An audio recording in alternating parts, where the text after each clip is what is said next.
मेरे प्यारे विद्यार्थियों, आप सभी का मेरे चैनल हिंदी विद दीप्ति मेहता में हार्दिक स्वागत एवं अभिनंदन। जैसा कि कक्षा 12 सीबीएसई की पुस्तक आरोह का हम अध्ययन कर रहे थे, जिसके काव्य खंड हमने पूरे पढ़ लिए थे। गद्य खंड की हमने शुरुआत की थी भक्तिन के महादेवी वर्मा से। पाठ बहुत बड़ा होने के कारण 2 पाठ इसके मैं करवा चुकी थी और आज अपन तीसरे पाठ में इस पाठ को पूरा कर लेंगे। तो तीसरे पार्ट में हम पढ़ने जा रहे हैं, उससे पहले थोड़ा सा अपनों ने कहाँ पढ़ा था, क्या पढ़ा था, वो मैं आपको बता देती हूँ कि हमने वहाँ तक पढ़ लिया था कि भक्तिन और महादेवी वर्मा दोनों में सेवक और स्वामी की भक्ति किस प्रकार की है और किस प्रकार महादेवी वर्मा की सेवा भक्ति करती है। और उसके बेटी दामाद लेने आते हैं तो वो नहीं जाती है जब विश्व युद्ध होता है। वहाँ तक का हमने अध्ययन कर लिया था। अब आगे हम बढ़ते हैं। देखो अपन यहाँ से परिवार और परिस्थितियों के कारण सभा में जो विषमताएं उत्पन्न हो गई, उसके भीतर में एक स्नेह और सहानुभूति की आभा फूटती रहती है। इसी से उसके संपर्क में आने वाले व्यक्ति उसमें जीवन की सहज मार्मिकता ही पाते हैं। भक्तिन के बारे में कहा गया है कि उसकी सभा में जो विषमताएं थी वो उसकी परिस्थितियों के कारण ऐसी बनी थी। बाकी उसने स्नेह और सहानुभूति की उसके अंदर आभा फूटती थी, चमक रहती थी और उसके संपर्क में आने वाला हर व्यक्ति उसको सहज जीवन में मार्मिकता पाता था। छात्रावास की बालिकाओं में से कोई अपनी चाय बनवाने के लिए देहली पर बैठी रहती, कोई बाहर खड़ी मेरे लिए बने नाश्ते को चख कर उसके स्वाद की विवेचना करती रहती। मेरे बाहर निकलते ही सब चिड़ियों के समान उड़ जाती और भीतर आते ही यथास्थान विराजमान हो जाती। इन्हें आने में रुकावट न हो, संभवतः इसी से भक्तिन अपना 2 जून का भोजन सवेरे ही बनाकर ऊपर के आले में रख देती और खाते समय चौके का एक कोना धोकर पाक छत के सनातन नियम से समझौता कर लेती। महादेवी जी कह रही है भक्तिन इस प्रकार का कार्य करती थी। मेरे परिचितों और साहित्यिक बंधुओं से भी भक्तिन विशेष परिचित है। महादेवी जी कह रहे हैं कि मेरे यहाँ जो भी आता था, साहित्यिक बंधु जितने भी आते थे, जितने महादेवी वर्मा के परिचित थे, उन सबको भी भक्तिन जानने लग गई थी। पर उनके प्रति भक्तिन के सम्मान की मात्रा मेरे प्रति उनके सम्मान की मात्रा पर निर्भर है। यानी मैं उनका जितना सम्मान करती थी उतना ही वो करती थी, मैं जिसका सम्मान करती थी उनका ही वो सम्मान करती थी। और सद्भाव उनके प्रति मेरे सद्भाव से निश्चित होता था। मैं जितना सद्भाव रखूंगी उतना सद्भाव भक्तिन भी रखती थी। इस संबंध में भक्तिन की सहज बुद्धि विस्मित कर देने वाली है। विस्तृत मतलब आश्चर्यजनक। वह किसी को आकार, प्रकार और वेशभूषा से स्मरण करती है और किसी को नाम के अपभ्रंश द्वारा, उसको अच्छा बोलने नहीं आता था तो नाम को बिगाड़ देती थी, अपभ्रंश कर देती थी और उसको याद रखती थी। तो किसी को उसके शरीर से याद रखती थी, किसी को वेशभूषा से याद करती थी कि ये वो वाला व्यक्ति है। कवि और कविता के संबंध में उसका ज्ञान बड़ा है पर आदर भाव नहीं। यानी कविता और कवि के बारे में जानती जरूर थी पर उसके प्रति कोई आदर नहीं था, क्योंकि उसको पढ़ना लिखना अच्छा नहीं लगता था। किसी के लंबे बाल और अस्त व्यस्त वेशभूषा देखकर वह कह उठती है, का ओहू कवित्व लिखे जानत है, कि ये क्या कविता लिखते जानते होंगे। और तुरंत ही उसकी अवज्ञा प्रकट हो जाती। यानी उनके बड़े बड़े बाल ऐसा देखती तो वो तुरंत कहती कि इसको क्या कविता लिखने आती होगी। इस तरह से उनकी अवज्ञा कर देती थी। अब वो कुछो करी है धरी है ना, बस गली गली गाऊ बजाऊत फिरी है। क्या करेगा ये, कुछ नहीं कर सकता, ये तो गली गली जाके बजाता फिरता और गाता फिरता है। पर सबका दुख उसे प्रभावित कर सकता है। विद्यार्थी वर्ग में से कोई जब कारागार का अतिथि हो जाता तब उस समाचार को व्यथित भक्तिन बीता बीता भरे लड़कन का जेहल कलजुग रहा तो न रहा, अब परलय होई जाई उनकर माई का बड़े लाट तक लड़े का चाही कह कर दिन भर सबको परेशान करती है। यानी उसको कारागार, जेल से बहुत डर लगता था कि जब भी सुनती थी किसी का बेटा है वो जेल में चला गया, पूरे दिन बड़बड़ बड़बड़ करती रहती थी कि कलयुग आ गया है न, ऐसा प्रलय हो गया है न, माँ ने लाड़ में बिगाड़ दिया है न। इस तरह से पूरे दिन बबड़ बबड़ करती रहती थी और उसको जेल से बहुत ज़्यादा ही डर लगता था। बापू से लेकर साधारण व्यक्ति तब सबके प्रति भक्तिन की सहानुभूति एक रस मिलती है। भक्तिन के संस्कार ऐसे हैं कि वह कारागार में वैसे ही डरती है जैसे यमलोक से। जैसे यमलोक में यमदूत लेने आता है तो मरने से हर कोई व्यक्ति डरता है, वैसे ही महादेवी जी की जो भक्तिन थी वह कारागार से, जेल से बहुत ही ज़्यादा डरती थी। ऊंची दीवार देखते ही वह आंख मूंद कर बेहोश हो जाना चाहती थी। उसकी यह कमजोरी इतनी प्रसिद्धि पा चुकी है कि लोग मेरे जेल जाने की संभावना बता कर उसे चिढ़ाते रहते थे। यानी सबको पता चल गया था था कि भक्ति ने वो जेल से बहुत डरती है, कारागार से बहुत डरती है, तो सब उसको भक्ति महादेवी वर्मा के जेल जाने की प्रसंग को छेड़ छेड़ के कि अब महादेवी जी वर्मा जेल जाएगी और इस प्रकार उसको चिढ़ाते रहते थे। वह डरती नहीं, यह कहना सत्य होगा, पर डर से भी अधिक महत्व मेरे साथ का ठहरता है। चुपचाप मुझसे पूछने लगती, वह अपनी के धोती साबुन से साफ कर ले जिससे मुझे वहाँ उसके लिए लज्जित न होना पड़े, क्या क्या सामान बांध ले जिससे मुझे वहाँ किसी प्रकार की असुविधा न हो सके। ऐसी यात्रा में किसी को किसी के साथ जाने का अधिकार नहीं। यह आश्वासन भक्तिन के लिए कोई मूल्य नहीं रखता। वह मेरे न जाने की कल्पना से इतनी प्रसन्न नहीं होती जितनी अपने साथ न जा सकने की संभावना से अपमानित। यानी वो कहती थी कि जेल में मैं साथ में नहीं आ सकती हूँ, तो वो कहती मैं ये बांधूँ, मैं वो बांधूँ, मैं इस तरह के कपड़े धो दूँ कि मेरा वहाँ अपमान न हो, मैं सारी तैयारी कर दूँ। इस प्रकार से वो महादेवी वर्मा के आगे पीछे घूमती रहती थी। भला ऐसा अंधेर हो सकता है जहाँ मालिक वहाँ नौकर, मालिक को ले जाकर बंद कर देने में इतना अन्याय नहीं, पर नौकर को अकेले मुक्त छोड़ देने में पहाड़ के बराबर अन्याय है। वो कहती है कि ये तो अन्याय है, जब मालिक को जेल होगी तो नौकर को भी जेल होनी चाहिए, दोनों साथ में ही रहेंगे, अकेले नहीं रह सकते। क्योंकि अगर ऐसा करेंगे तो ये तो पहाड़ से भी बड़ा अन्याय हो जाएगा कि नौकर को अकेले घर पर छोड़ देंगे। ऐसा अन्याय होने पर भक्तिन को बड़े लाट तक लड़ना पड़ेगा। किसी की माई यदि बड़े लाट तक नहीं लड़ी तो नहीं लड़ी, पर भक्तिन को तो बिना लड़े काम ही नहीं चल सकता। भक्तिन है ना, वो अगर महादेव जी जेल चली जाएगी तो वो बहुत लड़ाई करेगी। इस प्रकार की बातें यहाँ कर रहे हैं। ऐसे विषम प्रतिद्वंदियों की स्थिति कल्पना में भी दुर्लभ है। मैं प्राय सोचती हूँ जब ऐसा बुलावा आ पहुँचेगा जिसमें न धोती साफ करने का अवकाश रहेगा, न सामान बांधने का, न भक्तिन को रुकने का अधिकार होगा, न मुझे रोकने का, तब चिर विदा में अंतिम क्षणों में यह देहातीन वृद्धा क्या करेगी और मैं क्या करूँगी। भक्तिन की कहानी अधूरी है, पर उसे खोकर मैं इसे पूरी नहीं करना चाहती है। महादेवी जी कह रही है कि जब कभी ऐसा दिन आएगा कि मैं नहीं रहूँगी तो वो क्या करेगी। अगर वो इस कहानी को अधूरी छोड़ देना चाहती है, संस्मरणात्मक रेखाचित्रों को अधूरा छोड़ देना चाहती है, वो चाहती है कि मैं इसको पूरा करके महादेव ये भक्तिन को खोना नहीं चाहती हूँ, इसलिए वह इसको अधूरा ही छोड़ रही है और अपनी इस पाठ को यहाँ पर समाप्त कर रही है। यहाँ पर महादेवी जी और भक्तिन का अटूट प्रेम दर्शाया है कि दोनों में जिस तरह भगवान राम और हनुमान जी के अंदर प्रेम था, उसी प्रकार महादेवी वर्मा और भक्तिन का प्रेम था। इसमें पूरी एक कहानी एक तरह की बताई कि भक्तिन किस तरह से बड़ी होती है, किस तरह से उसकी शादी होती है, किस तरह से ससुराल में अपमानित होती है और सारा अपमान सहते हुए वो किस तरह महादेवी जी के वहाँ पर आ जाती है और महादेवी जी उसका नाम लक्ष्मी से बदलकर भक्तिन रख देते हैं और भक्तिन किस प्रकार महादेवी जी की सेवा करती है और इतनी उनके प्रति काम के प्रति पारंगत हो जाती है कि महादेवी जी के आगे पीछे हर सुख सुविधा का ध्यान रखती है और महादेवी जी के साथ कुछ भी अनहोनी होने से वो बहुत डरती है और जेल से भी वो बहुत डरती है।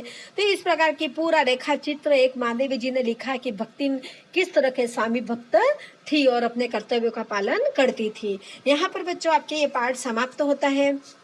अब मैंने आज एक नया किया है कि आपके जब बोर्ड के एग्जाम होते हैं तो वस्तुनिष्ठ प्रश्न भी उसमें आते हैं, तो इसके मार्क्स भी आपके अब ज़्यादा है, तो मैं अब हर पार्ट के पीछे वस्तुनिष्ठ प्रश्न बनाकर भी आपको दूं, ऐसा मैंने सोचा है और आज ऐसा प्रयास भी किया, आपको वस्तुनिष्ठ प्रश्न बना के दिए हैं। मैं आपको बताती हूँ, अगर आपको ये प्रयास अच्छा लगे तो आप नीचे कमेंट बॉक्स में ज़रूर लिखिएगा कि ये प्रयास अच्छा है, तो मैं नेक्स्ट पाठों में भी इस तरह के वस्तुनिष्ठ प्रश्न बनाकर आपको दूंगी ताकि आपके पाठ के साथ ही वस्तुनिष्ठ प्रश्न भी पूरे हो जाए, आपको इधर उधर से टटोलने ना पड़े। तो चलो पहले अपन थोड़े से अभ्यास प्रश्न देख लेते हैं, उसके बाद अपन वस्तुनिष्ठ प्रश्न की तरफ आगे बढ़ेंगे कि भक्तिन अपना वास्तविक नाम लोगों से क्यों छुपाती थी और भक्तिन को यह नाम किसने और क्यों दिया होगा। तो भक्तिन अपना वास्तविक नाम लक्ष्मी था, वो इसलिए छुपाती थी क्योंकि लक्ष्मी के अनुसार उसके पास धन संपत्ति नहीं थी, सुख सुविधाएं नहीं थी, इसलिए।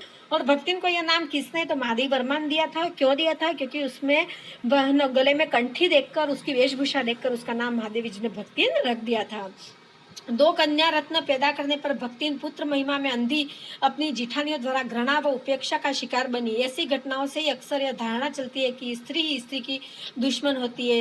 क्या इससे आप सहमत हैं? बिल्कुल मैं सहमत हूँ, क्योंकि ऐसा माना जाता था पुराने समय में कि लड़की होना अभिशाप हो जाता था। लड़कियों के बाद अगर बेटा नहीं होता था तो ससुराल की, यहाँ तक कि पति की, सास ससुर की, जेठ जेठानी की, सबके भला बुरा सुनना पड़ता था उस स्त्री को और वह एक बेटा नहीं दे पाने के कारण बहुत ही अपमानित महसूस करती थी। तो ये उस समय की बहुत ही गलत प्रथा है। आजकल ऐसा नहीं है, आजकल बेटियों को भी बेटों के समान अच्छा महत्व देते हैं, पर उस समय की ऐसी प्रथा थी कि बेटा होना बहुत ज़रूरी होता है, नहीं तो उस स्त्री को अपमानित किया जाता था। तो ये बिल्कुल ही गलत था। जिस प्रकार आप अपनी मर्जी से इसमें उत्तर लिख सकते हो। भक्तिन की बेटी पर पंचायत द्वारा जबरन पति थोपा जाना एक दुर्घटना भर नहीं बल्कि विवाह के संदर्भ में स्त्री के मानवाधिकार, विवाह करे या न करे अथवा किससे करे, इसकी स्वतंत्रता को कुचलते रहने की सदियों से चली आ रही सामाजिक परंपरा का प्रतीक है। कैसे?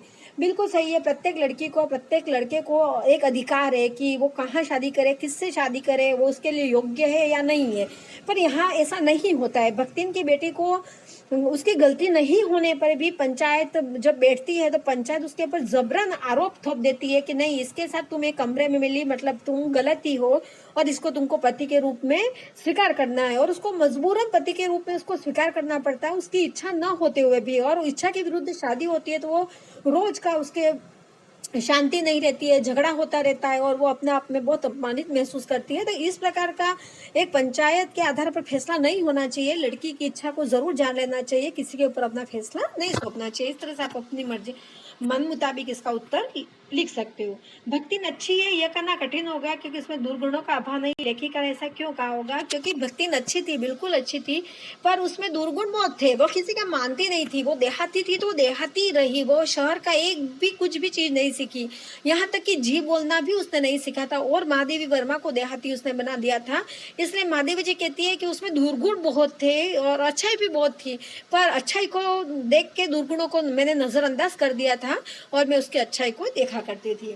भक्ति द्वारा शास्त्र के प्रश्नों को सुविधा से सुलझा लेने का क्या उदाहरण लेखिका ने दिया? यानी भक्तिन द्वारा शास्त्र के प्रश्न को सुविधा से, यानी भक्तिन को ये कोई लिखना लिखना अच्छा नहीं लगता था, वो पढ़ने में उसकी रुचि ही नहीं थी। तो महादेवी जी विभिन्न उदाहरणों के द्वारा इसका उत्तर बताती है। और भक्तिन के आ जाने पर महादेवी जी अधिक देहाती कैसे हो गई? तो महादेवी जी अधिक देहाती इसलिए हो गई थी कि वो बाजारी थी, बाजार में रहती थी, और भक्तिन देहाती थी। पर भक्तिन अपने आप को नहीं बदला, वो साग भाजी और इस प्रकार की अलग अलग वेराइटियों के खाना वो भक्तिन है वो महादेवी जी को खिलाया करती थी। और भक्तिन भी है ना, वो महादेवी जी भी नहीं चाहते हुए भी वो सब चीजें खा लिया करती थी। इसलिए महादेवी जी कहती है कि मैं ज्यादा देहाती हो गई थी। खाने में वो उसको अलग अलग तरह की खाना खिलाया करती थी जो गांवों में प्रचलित था, जैसे कि मक्की की रोटी है, रूखी दाल है, मोटी मोटी रोटी होती है। तो इस तरह का उसको है ना वो खाना खिलाया करती थी और नहीं अच्छा लगते हुए भी वो मन को मारकर खा लिया करती थी। तो वो कहती है कि मैं भक्ति को बदलना चाह रही थी पर भक्ति नहीं बदली और भक्ति ने मुझे ही बदल दिया आखिरकार, और मैं देहाती हो गई पर भक्ति बाजारी नहीं हुई। तो यहाँ पर आपके ये प्रश्न समाप्त होते हैं। अब बच्चों मैं आपके लिए वस्तुनिष्ठ प्रश्न लेके आई हूँ जिसको मैं आज आपको हल करवा रही हूँ। इसके नीचे और बहुत सारी चीजें दे रखी है, आप इसको चाहो तो पढ़ सकते हो। देखो अब मैंने आपके लिए कुछ नया किया है, वस्तुनिष्ठ प्रश्न। इन प्रश्नों को अपन हल करते हैं, आप भी हल करना। आपको पाठ अच्छे से समझ में आया होगा तो आप आसानी से इन प्रश्नों को भी हल कर देंगे। तो देखो वस्तुनिष्ठ प्रश्न में भक्तिन महादेवी वर्मा अपन शुरुआत करते हैं। भक्तिन नामक महादेवी वर्मा की रचना किस विधा से संबंधित है? सबसे पहले तो हमको पाठ शुरू होने से पहले ये पता चलना चाहिए कि हमारी पाठ है वो कौन से विधा का है। तो क्या संस्मरण है, रेखाचित्र है, संस्मरणात्मक रेखाचित्र है कि रिपोर्टाज है? तो हमारा जो पाठ है वो संस्मरणात्मक रेखाचित्र है। दूसरा हमारा प्रश्न है भक्ति नामक संस्मरणात्मक, ये न है या आ है, संस्मरणात्मक रेखाचित्र किससे संकलित है, यानी कौन सी पुस्तक से महादेवी जी ने लिया है? यह पाठ स्मृति की रेखा है कि अतीत के चलचित्र के पद के साथी के मेरा परिवार, यह जो है वो स्मृति की रेखाएं से लिया गया है। भक्तिन नामक रचना में भक्तिन का वास्तविक नाम क्या था? बिल्कुल सबको पता है, उत्तर देखते ही बता दोगे आप लोग, लक्ष्मी था। नेक्स्ट प्रश्न है भक्तिन मूलतः किसकी पुत्री थी? अंजना की पुत्री थी कि अनाम धन्य गोपालिका की पुत्री थी कि महादेवी वर्मा की थी? उपयुक्त में से कोई नहीं। तो लक्ष्मी किसकी पुत्री थी? अनाम धन्य गोपालिका की, क्योंकि उसके जो है ना वो पिताजी थे वो गोपाल थे। भक्ति ने लेखिका के सामने जो भोजन परोसा था वह थाली किस धातु की बनी हुई थी? देखो भक्ति किस थाली में भोजन परोसती है महादेवी वर्मा को? फूल की थाली में, स्टील की थाली में, कांसे की थाली में, चांदी की थाली में? अगर आपने पाठ अच्छे से सुना होगा तो आप बता सकते हो इसका उत्तर फूल की थाली में महादेवी जी को भोजन परोसा था। क्या भोजन परोसा था? मोटी मोटी रोटी और गाढ़ी गाढ़ी दाल परोसी थी। भक्ति ने लेखिका को जो भोजन बनाकर परोसा था उसमें क्या था? तो अभी तुरंत मैंने आपको बताया क्या था, दाल और रोटी थी। भक्तिन किस बार को अपने सिर का मुंडन कराती थी? मैंने पाठ पढ़ाते पढ़ाते बीच में भी बताया था आपको, सोमवार, बुधवार, बृहस्पतिवार या शुक्रवार। तो भक्तिन अपने सिर का मुंडन हर बृहस्पतिवार को करवाती थी। भक्तिन नामक रचना में महादेवी वर्मा के कुत्ते का क्या नाम था? पूसी था कि बसंत था कि गोधूली था कि सोना था? तो कुत्ते का नाम क्या था? बसंत था। नेक्स्ट, भक्ति नामक रचना में लेखिका की पालतू हिरनी का क्या नाम था? बसंत, गोधूली, चांदी की सोना? तो हिरनी का नाम क्या था? सोना था। युद्ध को देश की सीमा में बढ़ते देख जब लोग आतंकित हो उठे तब भक्तिन को लेखिका के यहाँ से लेने कौन आया था? कौन आया था आपको पता होगा, बताइए। माँ बाप, भाई बहन, बेटी दामाद। तो माँ बाप तो उसकी तो माँ भी माता थी, बाप की उसकी मृत्यु हो गई थी, भाई बहन उसके थे कि नहीं थे पता नहीं, उस पाठ में ऐसा कोई बताया नहीं है, और बेटी दामाद उसको लेने आए थे। मेरे पास वहां जाकर रहने के लिए रुपया नहीं है, यह कथन भक्ति रचना में किसने कहा था? मेरे पास वहां जा, ये कब कहते हैं? यह कथन है वह किसने कहा था? लेखिका महादेवी वर्मा ने कहा था। कब कहा था? जब वह कहती है युद्ध के समय उसके बेटी दामाद लेने आते हैं कि आप भी चलो, तब वह बहाना बनाते हुए कहती है कि मेरे पास रुपये नहीं है। उसके पास 5 बीसी और 5 रुपया गड़ा रखा है। इस परम रहस्य का उद्घाटन किसने किया था? ये किसने कहा था? जब भक्ति ने ना कह दिया मेरे पास पैसे नहीं है, तब 5 बीसी और 5 रुपया गड़ा रखा है, यह कथन किसने कहा था? भक्ति ने कहा था कि चलो मेरे पास इतने पैसे हैं, मैंने गड़ा के रखे हैं, अपन इससे गुजारा कर लेंगे। का ओहो कविंत लिखे जानत है। इस कथन को भक्तिन कब कहती है? साहित्यकारों की वेशभूषा को देखकर, लेखिका की कविता को देखकर, साहित्यकारों की कविताओं को देखकर के उपयुक्त में से कोई नहीं। तो जब साहित्यकार बड़े बड़े बालों वाले और दाढ़ी मूछे वाले जब महादेवी जी के वहां आते हैं, तब उनकी वेशभूषा को देखकर कौन कहता है? भक्तिन कहती है कि का ओहो कविता लिखे जानते, इनको क्या कविता लिखना आता होगा? तो क्या देखकर कहती है? साहित्यकारों की वेशभूषा को देखकर। भक्ति मूलतः किससे डरती थी? कारागार से डरती थी, जेल से डरती थी। कारागार को अपन जेल भी कह सकते हैं, पर किताब में यही है तो आपको यही याद रखना है। हाय लक्ष्मी अब आई। गांव की सीमा में घुसते ही यह कथन सुनकर भक्तिन के मन पर क्या प्रतिक्रिया हुई? जब वो अपने पियर जाती है वापिस, जब उसका गोना हो जाता है उसके बाद, तो जब गांव वाले उसको देखकर कहते हैं कि हाय लक्ष्मी अब आई, यह सुनकर भक्तिन के मन पर क्या प्रतिक्रिया होती है? अनहोनी की आशंका होती है कि हृदय में घबराहट होती है कि अपशुकुन की आशंका होती है, किसी गलती की आशंका होती है? तो उसको तुरंत लग जाता है कि कुछ न कुछ अनहोनी हुई है, तो उसके मन में अनहोनी की आशंका हो जाती है। देखो नेक्स्ट क्वेश्चन, भक्तिन नामक संस्मरण में भक्तिन के चरित्र की प्रमुख विशेषता कौन सी मानी गई है? भक्तिन परिश्रमी थी, स्वाभिमानी थी, आदर्श नारी थी। बिल्कुल, भक्तिन कर्मनिष्ठ थी, परिश्रमी थी, स्वाभिमानी नारी थी, आदर्श नारी थी। तो यहाँ पर उपयुक्त सभी उत्तर आपके सही है। वह परिश्रमी स्वाभिमानी कहाँ पर दर्शाता है? जब उसको जमींदार है वो पूरे दिन खड़ा रखता है, धूप में खड़ा रखता है, तब वह उसके स्वाभिमान को ठेस पहुंचती है और गांव छोड़कर वह शहर आ जाती है। इससे साफ दर्शाता है कि वह स्वाभिमानी थी, परिश्रमी, मेहनत करके खाती थी और आदर्श नारी वह थी। भक्तिन संस्मरण में पंचायत का फैसला कैसा हुआ था? भक्तिन के विपक्ष में, भक्तिन के पक्ष में, पंचायत की इच्छा अनुसार, और दामाद के विपक्ष में। तो भक्तिन के विपक्ष में फैसला हुआ था, क्योंकि भक्तिन नहीं चाहती थी कि वो लड़का उसका दामाद बने, पर जबरदस्ती का माथे पड़ा दामाद उसको रखना पड़ता है।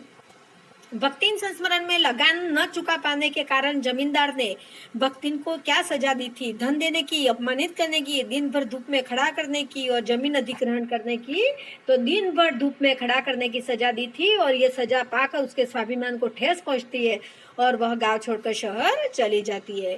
भक्तिन लेखिका के कमरे के द्वार पर किस लिए बैठी थी? घर की रखवाली करने के लिए, कुछ काम बताने का आग्रह करने के लिए, लोगों से पूछताछ करने के लिए? तो हमेशा इस ताक में रहती थी कि महादेवी जी मुझे कुछ काम बताए, तो कुछ काम बताने के आग्रह के लिए बैठी रहती थी। और आपका आज का अंतिम प्रश्न है, भक्तिन लेखिका की किस प्रकार सहायता करती थी? पुस्तकों को बांध कर करती थी कि अधूरे चित्रों को कोने में रखकर करती थी कि रंग की प्याली को ढककर करती थी कि उपयुक्त सभी तरह से महादेवी जी की सहायता करती थी और सबको बताती थी कि मैं इतना काम करती हूँ। तो बच्चों ये आपके 20 प्रश्न वस्तु निश्चित है, इससे बाहर आपके मेन एग्जाम में आने की संभावना बिल्कुल नहीं रहती है।